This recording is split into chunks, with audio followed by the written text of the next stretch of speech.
Hi, I'm Davis Harrigan and welcome to coverage of the 2014 Southern University Games. In the 3 weeks leading up to the Games, I'm going to be going around to several universities and teams in Melbourne to see how they're preparing for Albury-Wodonga.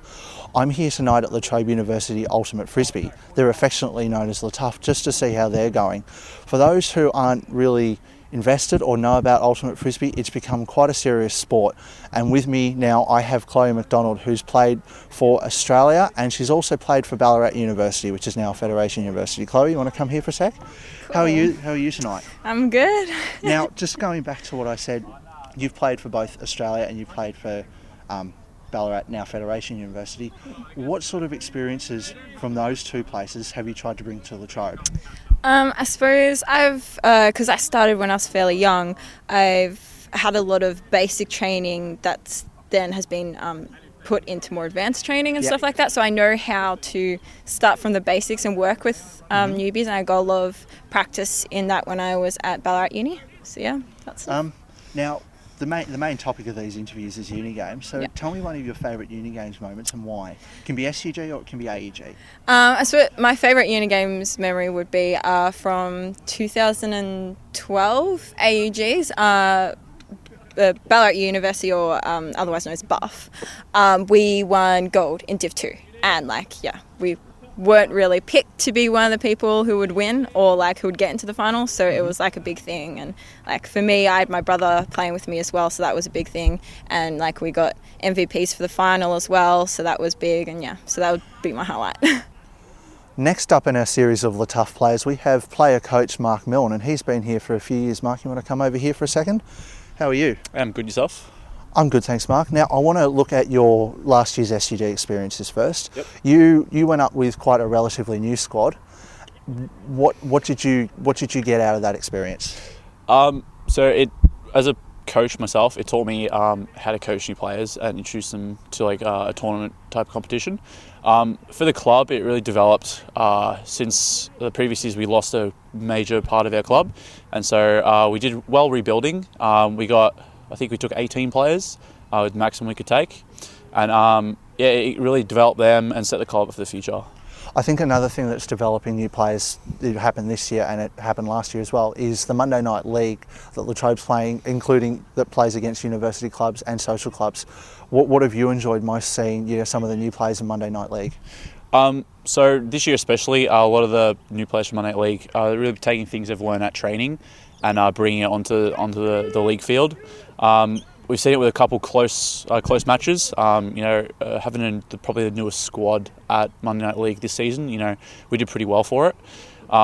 And also because they're getting to know other players in the community too, so they're getting better. They're learning to run with some more experienced players, so it's really good. Monday Night League's a big bonus. Now, I was just mentioning that you have transferred from Flinders to La Trobe, but you've also picked up an injury in the last month, and that's a knee injury. What are you doing to rest and recover to try and be ready for uni games? Yes, I have received a knee injury. It's in my right knee. I strained my medial ligament.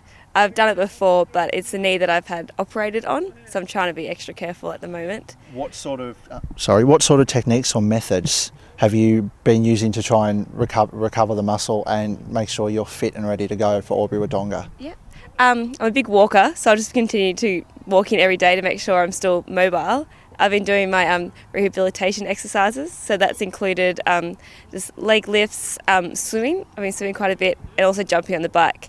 I get a bit bored with the manual exercises, so I prefer to swim and walk to get it back up to speed. Sounds like you're quite an active person, and one other thing you've done is you've transferred from Flinders University over to La Trobe.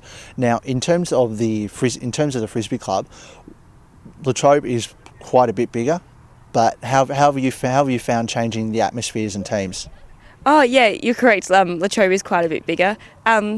It's funny, both the teams are quite similar. Everyone's really easygoing, a little bit crazy, and always up for a good time. So, yeah, the transition hasn't been too hard because luckily everyone at La Trobe has been very welcoming. But the teams are different in the sense of the different amounts of training and different days that we train. But in the end, it's just all Frisbee and everyone's nice. Last in a series of La Tough players is head player coach Neil Navarro. Neil's had quite a few uni games experiences. Neil, do you want to come over here for a second for me? How are you tonight? Yeah, good, thanks. Yeah, just on that player coach stuff. What are you seeing mostly in the development of the new players this year? Well, a lot of what I'm seeing is really trying to bring up a lot of the skill development. So I'm focusing a lot on throwing and catching, really. And once that's up to a standard that's acceptable for a higher level, then we can get into the games and strategies and whatnot. So, yeah. How are some of the players who played for 2 or 3 years helping out with the younger ones in both a mentoring and coaching style role? Yeah, they're really effective. They're good examples on the field. They show what's expected of the newbies and the level of skill that they should try to aspire to. So yeah, it's really great having those guys still around. On injuries, both Mark and Sage have had one recently, and you've had to have an ankle brace on for a while. Yep. You've had to, you've been running constantly to both keep up physical fitness, but at the same time you're doing it for yourself. How are you managing any pain or impact that it might have on you? Well, first of all, injury is pretty bad. I've tore my talofib, and I've ruptured my calcaneal fib. So I was out for quite a while, and the way I try to manage is after every running session, you make sure you keep it compressed, iced, and you elevate, the rice stuff. And yeah, it's just a matter of managing how much running I do and what games I play. So yeah, I have to really stay on top of it so that I'm able to still play and for whenever the team needs me. So yeah.